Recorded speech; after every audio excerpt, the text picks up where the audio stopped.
그렇지만 시차가 없기 때문에 Karena nggak ada beda waktu ya.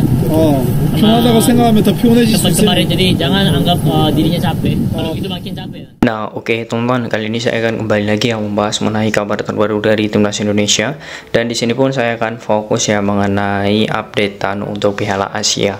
Nah, banyak yang request kepada saya, Bang, untuk formasi timnas Indonesia versus Iran. Kemarin kita sudah melihat ya bahwa sebenarnya Indonesia melihat dari beberapa kekalahan kemarin itu memang ada beberapa yang harus dievaluasi. Tetapi sepertinya saya memprediksi dan juga ada beberapa line up yang di sini memang dirombak ya oleh Sintayong. Artinya memang dari beberapa nama ini mungkin ya itu tidak akan jadi starter. Nah, saya akan membedah ya nanti untuk melawan Irak ya, karena hal ini sangat penting bagaimana kekuatan timnas yang akan bermain di babak pertama terkhusus, karena jalannya babak pertama menurut saya ini akan menentukan bagaimana ritme pola permainan untuk di strategi selanjutnya. Oke, jangan lupa untuk membantu channel ini, silahkan kalian tekan tombol like, komen, dan juga subscribe, serta tekan tombol loncengnya agar kalian selalu mendapatkan notifikasi dari video-video saya selanjutnya. Langsung saja teman-teman, saya akan membedah ya bagaimana formasi timnas Indonesia versus Irak nanti di tanggal 15. Nah, yang pertama tentu untuk posisi kiper, tentu Sintayong pasti akan mempercayakan sosok Syahrul Trisna atau Hernando Ari. Tetapi kalau kita melihat bagaimana sisi ketenangan dan juga bagaimana dirinya bisa membuild up di serangan dari bawah, itu sepertinya sosok Syahrul Trisna memang akan menjadi pilihan dari Sintayong. Kemudian untuk di posisi di back ya, back tengah khususnya, tentu nama Jordi Amat akan selalu diandalkan ya. Kalau kita melihat dari beberapa kesalahan Jordi di laga-laga terakhir itu memang sedikit mengecewakan ya, tetapi di saat pertandingan melawan Iran dia pun sudah mulai baik. Hal ini pun diungkapkan oleh Sintayong bahwa di lini belakang hanya tinggal miskomunikasi saja, tetapi dari segi beberapa elemen itu sudah bisa diperbaiki. Dan beda sekali ya kalau Jordi Amat itu menjadi kapten. Artinya memang sepertinya menurut saya memang sepertinya Jordi Amat ini sangat cocok untuk menjadi kapten di laga-laga penting khususnya, karena memang gaya kepemimpinannya itu memang sangat dibutuhkan. Oke, kemudian untuk yang selanjutnya, untuk di sisi kanan tentu masih ada sosok Elkan Bagot ya, mohon maaf di sisi kiri. Nah, di sini kalian bisa melihat bahwa Elkan Bagot juga untuk persaingan ya itu sangat sulit untuk menggantikan sosok Elkan, karena dirinya sangat rapat sekali, ketenangan juga sangat luar biasa, kemudian dirinya juga sangat mampu untuk bisa membantu penyerangan dengan bola-bola udara yang sangat akurat. Nah, ini kelebihan dari sosok Elkan Bagot ya. Nah, kemudian untuk di sisi kanan tentu kita masih memiliki Rizky Ridho. Nah, belajar dari kesalahan dirinya saat melawan Libya, tak terlepas dari semua itu menurut saya Rizky Ridho ini adalah pemain yang sangat rapi. Jadi ketika melawan Irak ya, saya sangat yakin sekali Rizky Ridho ini akan menjadi starter.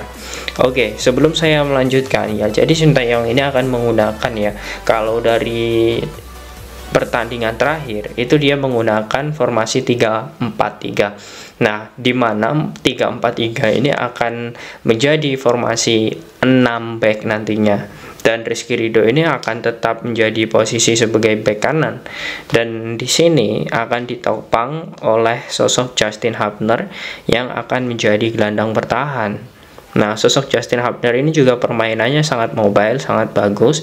Dirinya juga bisa menjadi kompetitor dari sosok Jordi Amat. Nah, kemudian untuk di sisi sini ya, ini memang sangat sentral ya. Di sini bisa diisi sosok Pratama Arhan. Nah, Arhan ini di pertandingan saat melawan Iran ini dia bermain dan dirinya juga diplot menjadi pemain inti. Artinya memang ketidakadanya sosok ya, sosok Shein Patinama, sepertinya Arhan ini akan selalu menjadi andalan dari Sintayong. Nah, Kemudian untuk di sisi sebelah ini teman-teman ya, di sebelah kiri ini ada sosok pemain yang memang juga menjadi bagian terus dari timnas ya, yakni sosok Witan Sulaiman. Nah, sebenarnya Witan Sulaiman ini dirinya berposisi sebagai di sini, tetapi dirinya terkadang ditempatkan oleh Sintayong menjadi fullback ya. Nah, seperti ini teman-teman. Dan kalau kita melihat posisi saat ini ya, Sintayong memang sangat menginginkan sekali untuk Ivar Jenner itu sebagai gelandang tengah, karena memang Ivar ini posisinya sangat sulit tergantikan oleh Mark Klok. Ketenangannya, kemudian bagaimana gaya dirinya bermain ini sangat bagus sekali. Dan untuk di posisi depan tentu masih mengandalkan sosok Rafael Struijk. Dan di posisi di sini ya, di sayap atau winger ini ada sosok Jakob Sayuri. Dan juga kalau kita melihat ya, bahwa Marcelino ini bisa di sini dan juga bisa bertukar dengan sosok Witan Sulaiman. Nah, kurang lebih untuk formasi timnas ya teman-teman. Untuk formasi timnas nanti saat melawan Irak ini adalah 3-4-3. Kenapa saya bilang 3-4-3? Karena memang Sintayong ya sesuai targetnya menginginkan ya paling buruk itu laga imbang, tidak ingin kalah. Dan salah satu opsi untuk mengimbangi Irak itu adalah dengan menggunakan 6 back seperti ini. Nah, seperti ini. Nah, kemudian ini Jenner bisa bergantian dengan sosok Marcelino. Nah, kurang lebih seperti ini. Ini sesuai dengan kondisi ya formasi Sintayong ini. Dan tiga ini bisa juga Hapner turun, kemudian Jenner turun, kemudian Arhan turun. Artinya secara tidak langsung kita ini sudah menggunakan formasi 6 back. Nah, ada timbul pertanyaan, Bang, apakah ini akan menjadi solusi bagi timnas Indonesia jika timnas Indonesia menggunakan posisi bertahan atau selalu bertahan? Nah, jawabannya tentu tidak ya. Tetapi dengan kondisi timnas saat ini yang dari segi kualitas ya itu kalah dengan Irak ya, menurut saya sah-sah saja dengan menggunakan 6 back seperti ini ya. Ya, tetapi saya sangat yakin sekali Sintayong memiliki strategi yang lain. Entah itu dari serangan balik, karena di sini saya melihat ada Witan, ada Jakob ya, kemudian ada Marcelino. Ini adalah tipikal pemain-pemain cepat dan target man-nya itu adalah sosok Rafael Struijk yang memang ketika mengkeeping bola kemudian menyerang itu sangat bagus, dan inilah yang diharapkan nantinya. Nah, kemudian ya teman-teman, ada yang bilang kepada saya, Bang, kenapa kok Sandy Walsh itu tidak masuk dalam skema pemain inti timnas Indonesia? Jawabannya salah seperti ini teman-teman. Tetapi memang Sintayong ya, ini menurut saya Sintayong itu menurunkan pemain dengan skuad dan juga kondisi dari tim lawan. Kita tidak bisa ya menebak siapa yang akan menjadi pemain inti atau tidak. Tetapi yang jelas saya sangat yakin sekali Sandy Walsh ini pasti akan bermain. Saya yakin sekali saat melawan Irak. Entah itu dia bermain di babak kedua ataupun di pertengahan ya babak pertama, atau ya di pertengahan babak kedua.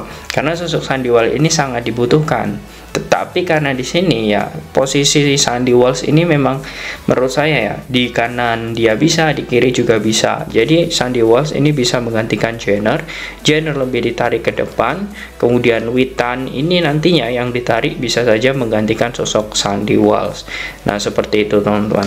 Nah, kurang lebih seperti itu teman-teman untuk formasi timnas Indonesia menghadapi Irak nanti ya di tanggal 15. Nah, bagaimana menurut kalian teman-teman dengan skuad dan juga starter timnas? Apakah kalian yakin nantinya timnas Indonesia mampu untuk bisa menahan imbang atau bahkan memenangkan laga versus Irak? Silahkan kalian tulis di kolom komentar.